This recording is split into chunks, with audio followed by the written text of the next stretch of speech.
वक्त की कमी की वजह से हमने अपने एक साथी को रोका है और उससे मैंने माजरत भी कर ली है क्योंकि लखनऊ जाना है, तो लिहाजा कभी और मौका होगा तो फिर उसमें भी साथ उनकी भी सुनेंगे। जैसा कि आज इस प्रोग्राम के लिए आप लोगों ने इतनी जहमतें उठाई और हमें मौका दिया कि आपके बीच में आके अपनी बात रखें।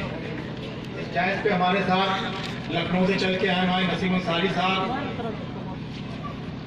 रईस अंसारी साहब, मंसूर जमाल साहब और हमारे प्रदेश के मंत्री कमरुज़्ज़मान अंसारी साहब, हमारे मंडल प्रभारी नूरुद्दीन अंसारी साहब, रोज जमाल साहब और हमारे बहादुरगंज के चेयरमैन हमारे रियाज चेयरमैन साहब और यहाँ पर तमाम पार्टियों के वहाँ पे अहदेदार कार्यकर्ता, खास करके अभी आईएम के लोग और यहाँ पर भी हमारे बीच में यूसुफ साहब और साथ में सबसे दिल अजीज यहाँ के हमारे जब्बार साहब। आज के अल्पसंख्यक दिवस पर मैं आप लोगों को मुबारकबाद देना चाहता हूँ, लेकिन साथ में ये बताना चाहता हूँ कि अल्पसंख्यक दिवस मनाने के लिए हम लोग अभी मुबारकबाद लेने और देने के मुस्तहक नहीं हैं। जैसा कि आप लोग जानते हैं कि 1950 में एक ऑर्डिनेंस आया था। उस ऑर्डिनेंस में ये कहा गया था, वो ऑर्डिनेंस था आर्टिकल 341, जिसमें ये कहा गया था हिंदुस्तान में रिजर्वेशन का मसला आप सुनते होंगे कि सारी राज्यों को रिजर्वेशन मिलता है, लेकिन वहाँ पर पिछड़े मुसलमानों को, दलितों को कोई रिजर्वेशन नहीं मिलता है। उसमें ये कहा गया था कि अगर कोई मुसलमान है तो उसको रिजर्वेशन नहीं मिलेगा, अगर कोई दलित हिंदू है, बौद्ध है, सिख है तो उनको रिजर्वेशन मिलेगा। हाँ, अगर कोई मुसलमान अपने को कन्वर्ट करके वो दूसरे मजहब में चला जाता है तो उसको रिजर्वेशन मिलेगा। मिसाल के तौर पर कोई आदमी पसमानदा मुसलमान, मान लीजिए उसमें कोई बुनाई का काम करता है, कोई उसके अंदर मान लीजिए कोई चमड़े का काम करता है, कोई सैलून बाल काटने का काम करता है। इस तरह की तमाम जातियां, 40 जातियां ऐसी हैं जिनको रिजर्वेशन नहीं मिलता है। हम लोग उससे महरूम हैं। सिर्फ इस बात पे हिंदुस्तान में दो जाते क्या कहेंगे, 2 मजहब ऐसे हैं, एक मुसलमान और दूसरे क्रिश्चियन, जिनको रिजर्वेशन नहीं दिया जाता है। उनको 1950 में ऑर्डिनेंस ला के ये कह दिया गया था कि मुसलमान होने के नाते इन लोग को ऑर्डिनेंस नहीं दिया जाएगा, ऑर्डिनेंस में नहीं आएंगे, इनको रिजर्वेशन नहीं दिया जाएगा। आज हम लोग रिजर्वेशन ना मिलने की वजह से हर मैदान में पीछे हैं। उसकी वजह क्या है कि तालीम के मैदान की बात हो रही थी, तालीम में चाहे नौकरियों में देख लिया, सारा मुसलमान पीछे।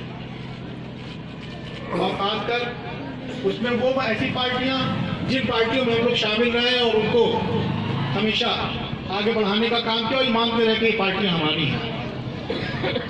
लेकिन वहां पर हमारे साथ, चूंकि आप जानते हैं 1950 में जो पार्टी थी, उस पार्टी ने ही ऑर्डिनेंस लाया था उस टाइम। ऑर्डिनेंस लाने के बाद जो हम लोग उससे रिजर्वेशन से महरूम हुए, उसी के बाद जितनी भी राजनीतिक पार्टियां हैं वो जो किसी न किसी के मिशन को लेकर आगे बढ़ती हैं, किसी न किसी का उनका कोई कायद होता है उसको लेकर चलती हैं। जैसे बहुत सारी पार्टियों में से नाम लेते हैं कुछ की, जैसे बहुत से लोग लोहियावाद की बात करते हैं, बहुत से लोग जो हैं अंबेडकर जी की बात करते हैं, बहुत से लोग सावरकर की बात करते हैं। उस मिशन को लेकर वो पार्टियां चल रही हैं, लेकिन उनकी पार्टियां उस नाम को लेकर चली, लेकिन आज की मौजूदा वक्त में आप देखते होंगे कि वो अपने रास्ते से भटक चुकी है। कोई भी पार्टी उसके ऊपर नहीं चल रही है। आज सब बदलाव हो चुका है। तो ऐसे में जब वो पार्टियां अपने आइन के हिसाब से, अपने जो है मिशन के हिसाब से आज वो भटक चुकी हैं, तो उस टाइम क्या करना चाहिए? उस टाइम हम लोग को उस वक्त ये सोचना चाहिए कि हम लोग को ऐसा रास्ता अख्तियार करें कि जिससे हमारा देश भी तरक्की करे, हमारी कौम भी तरक्की करे, हमारे बच्चे भी रोजगार से जुड़े, हम लोग भी तालीम याफ्ता हो जाएं। इसका ऐसे रास्ते अख्तियार करना होंगे। उसका जैसे कि हमारे एक साथी ने यहाँ पे कहा कि ये रास्ता निकलता कहाँ से? ये रास्ता अगर आता है तो वो जहाँ से ये चीज़ें बढ़ती हैं, जैसे हमारे बीच में अभी यूसुफ साहब ने ये बात सबसे पहले कही थी कि जिस जगह से बटेंगी वहाँ जब तक नहीं पहुँचे वो मिलेगी नहीं, कोई देने वाला नहीं है। इसकी ज़्यादा मिसाल आप देख लीजिए कि अभी आपने पीछे देखा होगा CNRC को लेकर ले लिए बहुत से लोग सदन में गए थे वोट डालने के लिए, लेकिन उससे पहले जब वोट देने की बात आई तो वहाँ से जो है पहले से वॉक ओवर दे के चले आए, उनको वहाँ से हट गए। कुछ ऐसे सांसद थे जो वहाँ पे वोट डालने नहीं गए। क्या है, क्योंकि जब कोई अपनी पार्टी के एजेंडे से जुड़ा होता है तो उसी पे काम करता है, उससे अलग नहीं हो सकता। तो इसलिए हम सबकी जिम्मेदारी बनती है कि हम अभी ग्राम सभा में चुनाव आ रहे हैं, हमारे अभी जो साथी बहुत सारे लोग उसमें ऐसे लोगों को हमको उनको भेजना होगा जो बहुत ही ईमानदार हों, बहुत ईमानदारी से काम करें, हमारे समाज को, हमारे कौम को, हमारे गाँवों को अच्छे रास्ते, अच्छी चीज़ों को उससे जो है रास्ता कर सकें, उनको आगे बढ़ा सकें। इसकी जिम्मेदारी हमारी बनती है। हमें अब पार्टियों का नाम से हटना पड़ेगा, हमें उन लोगों को, ऐसे लोगों को भेजना पड़ेगा जो वाकई जाके सदन में काम करें, वो चीज़ें हमको दिलाने का काम करें। ये जिम्मेदारी अब हम लोगों की है। हमें ये देखना है कि हमारे यहाँ का कौन सा प्रत्याशी कैसा है, कौन काम करने वाला है, क्योंकि अब हमेशा आपने देखा होगा जब भी चुनाव आते हैं तो ये कहा जाता है कि बीजेपी को हराने वालों को वोट देना है। जब भी हम ये बात कहते हैं तो हमको समझ लिए हमें अपने रास्ते से हटाने का काम किया जाता है। इससे ऊपर निकलना होगा हमको, हमें अपने लोगों को वहाँ भेजना पड़ेगा सदन में। हाँ, मैं ये नहीं कहता हूँ कि बिल्कुल हमें कट्टरवादी हम लोग नहीं है, हम लोग हुजूर पाक सल्लल्लाहु की उम्मत है, हम लोग कुल इंसानियत की बात करते हैं। हम आगे जाएंगे तो हम भी इंसानियत की बात करते हैं, हम सारे समाज को लेकर चलने की बात करते हैं। यही इसी के साथ मैं एक बात और कहना चाहता हूँ कि मोमिन अंसार सभा का भी मिशन यही है, मिशन मोहम्मदी। हमें अपने साथ पूरे देश में हर ऐसे लोगों के लिए खिदमत करने हम लोग आए हैं, वो हमें खिदमत करना है। और दूसरी बात है कि जैसे यहाँ बात हो रही थी कि वक्ता में जैसे की बात कर रहा हूँ, और जैसा कि आपने बात देखा अभी कुछ लोगों ने हमारे ये कहा कि मोमिन अंसार समाज, तो मोमिन अंसार समाज, मोमिन अंसार सभा मोमिन अंसारी सभा नहीं है, मोमिन अंसार सभा है, यानी मददगारों की सभा है। इसके अंदर रायनी, बिरादरी, रायनी और कुरैशी तमाम आपको बता दूँ कि हमारे क्या मोमिन अंसार सभा में मोमिन राय सभा है, मोमिन हलवाई सभा है, मोमिन कस्सार सभा है, इस तरह बहुत सारे प्रकोष्ठ हमारे यहाँ काम कर रहे हैं। मोमिन पठान सभा है हमारे यहाँ, ये सारे लोग इसके अंदर प्रकोष्ठों में रह के काम कर रहे हैं। साथियों में बताना चाहता हूँ कि हम लोगों को एकजुट होकर इस पर काम करना पड़ेगा। हमें जो सेक्युलर का सही मतलब है वो हम ही लोग बता सकते हैं। हमारे आए थे साथियों ने जो बात कही है वाकई एक मुसलमान सेक्युलर का मतलब बता सकता है। बड़े सदनों में पहुंचेंगे, बड़ी जगह पहुंचेंगे, वहाँ पे हम मुसलमान नहीं करेंगे, वहाँ पे हम पहुंचेंगे तो इंसानियत की बात करेंगे, जो जरूरतमंद है उसका काम करेंगे, जो जरूरतमंद है उसको आगे मदद देंगे, जहाँ पे जरूरत पड़ेगी हमारे नेता उसके लिए खड़े होंगे, उसके लिए काम करेंगे। साथियों, आज इसी मिशन को लेकर, इंसानियत के मिशन को लेकर आज हम लोग हिंदुस्तान के कोने कोने में पहुंच गए हैं। अल्हम्दुलिल्लाह अभी हम लोगों का 10वां राष्ट्रीय सम्मेलन लखनऊ में होने जा रहा है, जिसमें हिंदुस्तान भर से लोग उसमें शामिल होने जा रहे हैं। वेस्ट बंगाल से, पश्चिम आपके पंजाब से, छत्तीसगढ़ से, राजस्थान से, झारखंड से और आपका उत्तराखंड से, तमाम बिहार से, हर जगह से लोग शामिल हो रहे हैं। उसकी वजह क्या है कि वहाँ पे मोमिन अंसार सभा में हमारे यहाँ लोग खिदमतगार हैं, इंसानियत के लिए आए हैं, मदद करने आए हैं, ऐसे लोगों की मदद की जाती है। लेकिन मैं ये कहना चाहता हूँ कि आपके जैसे ये जब्बार साहब को मैं देख रहा हूँ, इनके में एक अलग काम करने की ताकत है जब्बार साहब में।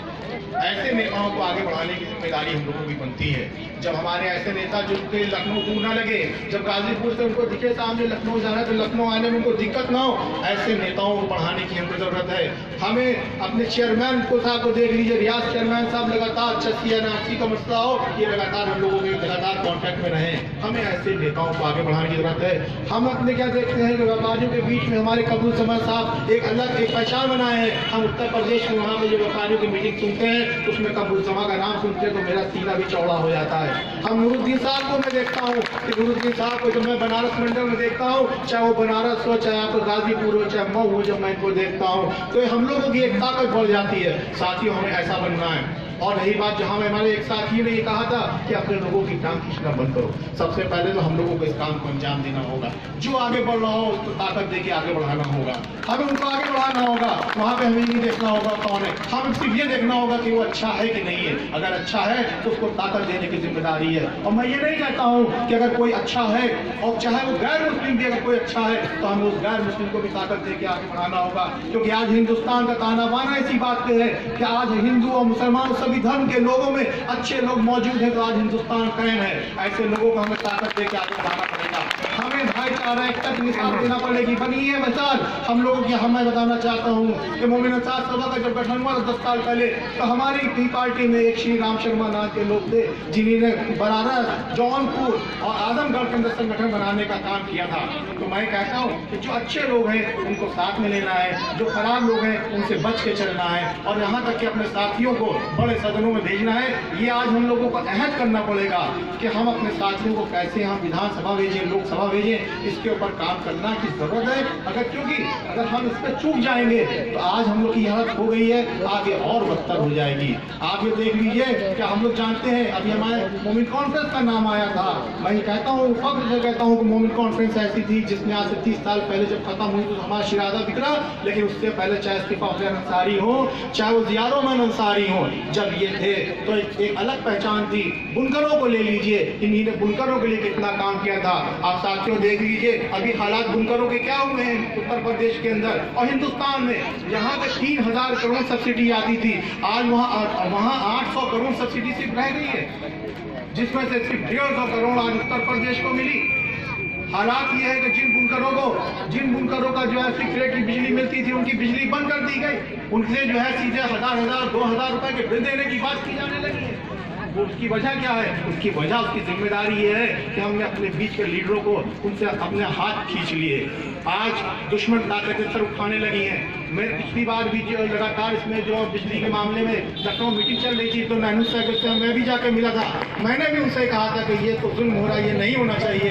तो उन्होंने कहा था कि जब हमारे पास यहाँ पर पैसा हमारे फंड में नहीं है, जब सेंट्रल गवर्नमेंट से इसका जो है कोटा खत्म कर दिया तो मैं क्या कर सकता हूँ। तो साथियों हमें इस बारे में देखना होगा कि जब लगातार हम लोग भी ये डिमांड करते रहे हैं कि हमारे पास जो बुनकर कपड़ा बनाते हैं, जैसे डस्टर है, बेडशीट है, टॉवेल है, कर्टेन है, इसकी खरीदारी अगर सरकार डायरेक्ट हम लोगों से अपने विभाग के जरिए कराने लगेगी तो हम लोग के रोजगार भी बढ़ जाएंगे। इसके ऊपर भी काम होना चाहिए। इसकी आवाज़ लगातार 10 सालों से हम लोग उठा रहे हैं। हमने धरने प्रदर्शन भी लखनऊ में किए हैं, हमने दिल्ली में भी धरने प्रदर्शन किए हैं। तो हम लोग का ये कहना है कि आज ये जो ताकत बनी है उस ताकत के जरिए अब हमारे जो हुकूक नहीं मिले हैं वो हमको लेना है।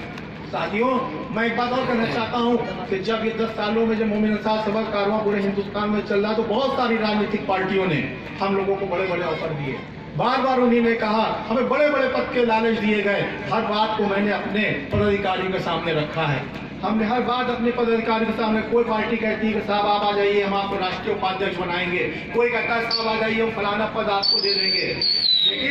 लेकिन हम लोगों को उससे बच के, क्योंकि मान लीजिए कि अकरम अंसारी जाते तो उस वक्त अकरम अंसारी जाते 2-4 का फायदा कराते, लेकिन आज पूरी कौम की जो ताकत, पूरे एक बड़ा जहाज जो समंदर में टाइम लगता ताकत दिए हुए वो वहीं का वहीं खत्म हो जाता। इसलिए ऐसा रास्ता ना चुन के हम लोगों ने सिर्फ एक बात ये कही है कि बताओ हमारी कौम को क्या दोगे।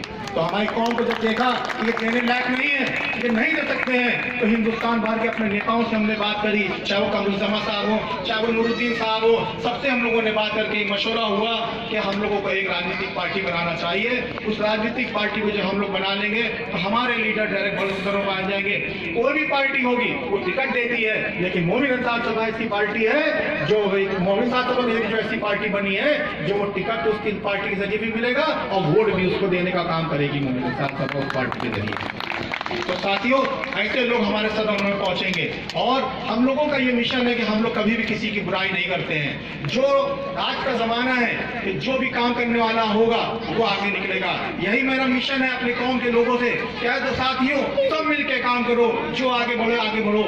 और जब जिसको मौका मिले, जब जैसा आप जानते होंगे जब सफर होता है लोग आगे बढ़ते हैं तो सुपरफास्ट ट्रेन में सफर करना चाहते हैं। हम भी देखते हैं भैया पहले ट्रेन कौन सी पहुंचाएगी, फलानी ट्रेन पहुंचाएगी, हम उस ट्रेन पे चढ़ते हैं। तो जब हम किसी को खींचने की बजाय हम उससे ज्यादा आगे बढ़ने की कोशिश करें।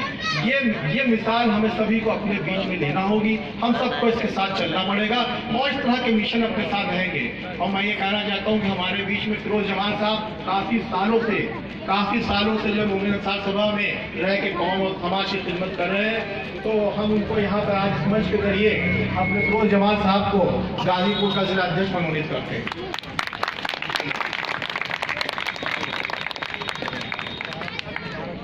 इन्हीं के साथ एक यहाँ पे वसीम अंसारी साहब एडवोकेट हैं, वो भी बहुत खिदमत करते हैं। उनको भी गंगोली के हैं, पता लगा नूरुद्दीन साहब ने उनका नाम दिया है और कहा है बहुत उनको सामाजिक पद से, उनको सामाजिक सलाहकार के तौर पे उनको यहाँ पर मनोनीत किया जाता है। तो साथियों, चूंकि मगरिब का टाइम बहुत करीब है, हम अपनी बात बहुत जल्दी कह पाएँ। इंशाल्लाह कभी बैठ के इत्मीनान से बहुत ज़्यादा बात होगी और कभी मौका मिलेगा। और मैं बताना चाहता हूँ कि अब की 10वां राष्ट्रीय सम्मेलन लखनऊ में होने जा रहा है। इससे पहले 1, 2, 3 जो सम्मेलन हुए हैं और यानी 9 सम्मेलन जो हुए, जिसमें दिल्ली में भी 2 सम्मेलन हुए, उन सम्मेलनों में हजारों की तादाद से लोग इकट्ठा हुए हिंदुस्तान भर में। लेकिन अब की कोविड-19 की वजह से हम लोग लखनऊ में सिर्फ अहदेदारों का सम्मेलन कर रहे हैं, जिसमें हर जिले से सिर्फ 3 आदमी बुलाए जाएंगे, प्रदेश के सिर्फ लोग होंगे और दूसरे प्रदेश के पदाधिकारी सिर्फ होंगे।